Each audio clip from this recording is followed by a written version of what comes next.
weekend, we got some stunning information where the woman who accused Emmett Till of accosting her, physically trying to go after her, she now has recanted, saying she lied. She's 82 years old, and a book author unveiled this and found out 10 years ago, so we're trying to figure out why in the world he's actually revealing it now. It is a stunning story, and so certainly wanted to get the thoughts of the family. And so right now we want to talk to Erica Gordon. Erica, are you there? I'm here. Good morning. And we also, is Wheeler there? Yes, I'm here. And so, Eric, I want to start with you. You are, of course, with the foundation, maybe Till Mobley's niece as well. How is your family, what is the last 72 hours, 48 hours, 72 hours been like for you to have this woman come forward and say, I lied, Emmett Till did not do what I said in court that he did? We weren't surprised because we've always known the truth. My cousin Wheeler and my cousin Simeon, they were there, so they told us the truth. So we've always known that the woman lied. So that wasn't surprising to us. What was surprising was to hear that she came out and said that she lied. So that didn't surprise us. We didn't have the wow factor so much as the public, but what has angered the family more so than anything is that this author, Timothy Tyson, he received this information and withheld it from the Department of Justice and our family for 10 years. And in 10 years, people have died whose lives were severely impacted, such as Willie Reed. He was a witness on the stand. In 1955, he fled from Mississippi, moved to Chicago, changed his whole identity and name, and hid all his life. He just died 2 years ago.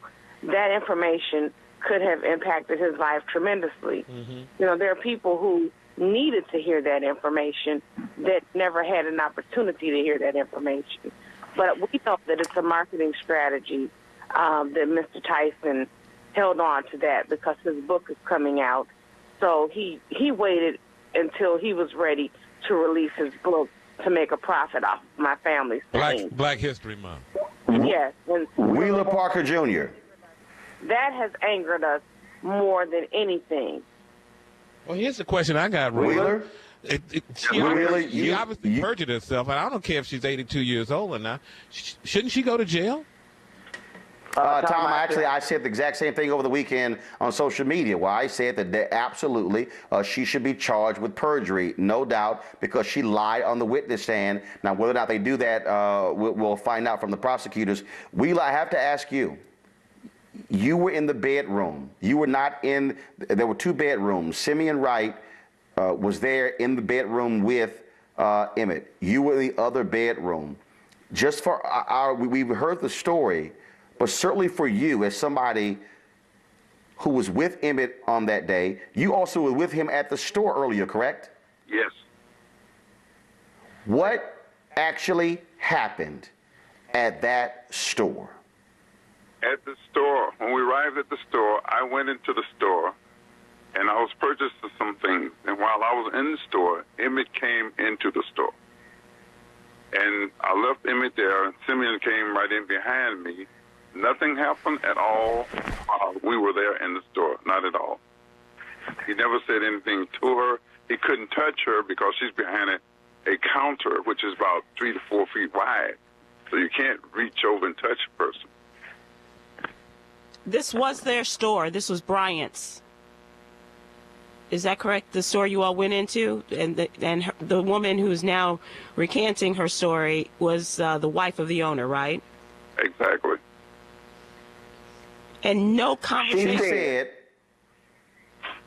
Emmett went after her, tried to physically assault her. That's not true at all.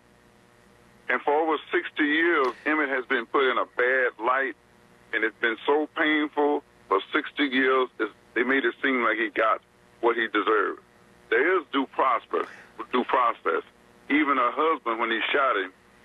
scared to shoot him because he said I'm as good as you. But over 60 years that has haunted me, has hurt me tremendously. So to hear that she admit lying, it put them in a different light. You also, again, it has to be painful to be in the house, in the room next to him.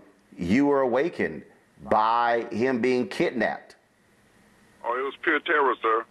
I heard the whole bed shaking. It was pure terror. Nothing like it. Can you forgive this woman? Oh, yes, I have to. I'm a preacher. I mean, we were raised strictly in a Christian family, and we, his mother forgave them. She took a lemon and she made lemonade, so that's what we raised with. We can't afford to hate. Hate destroys a hater. Do you think that she should go to jail for perjury? Well, she lied. I don't know how that goes, but the case is still open. If they found out any kind of way that she was involved, she's liable to go to jail. Sure. And what about the historian? Because he said that the historians think different than journalists as a part of releasing the information. Has there been any initiation of conversation with him? No, we don't know what the ulterior motive is. At first, I didn't give that a thought, and I don't know if for monetary reasons or what, but more has to come out yet. I understand that she has memoirs that will be open later.